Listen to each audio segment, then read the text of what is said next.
نن دا کلتور دی چې نن د سوات یو سړی، نن د بنین یو سړی، نن هغه چترال یو سړی چې په پټې جنوبي پښتونخوا کې یو ناروا پیښه کېږي، یو بدامني دهشتګردي کېږي، د پښتانه سره یو ناروا چلند کېږي، نن هغه پښتون د دې ځای په پښتونخوا بدوي.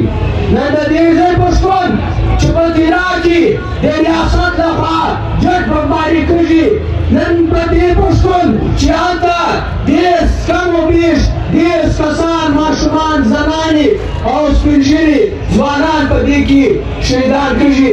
نن دا کلتور دی چې نن د دې ځای پښتون په لخوا بدوي.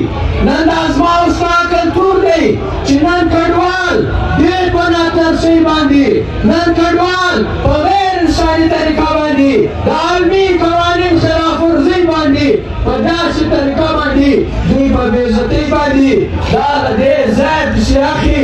نن دا پښتانه دا کلتور دی چې نن موږ په دوی باندې خوا بدوو. عزیزانو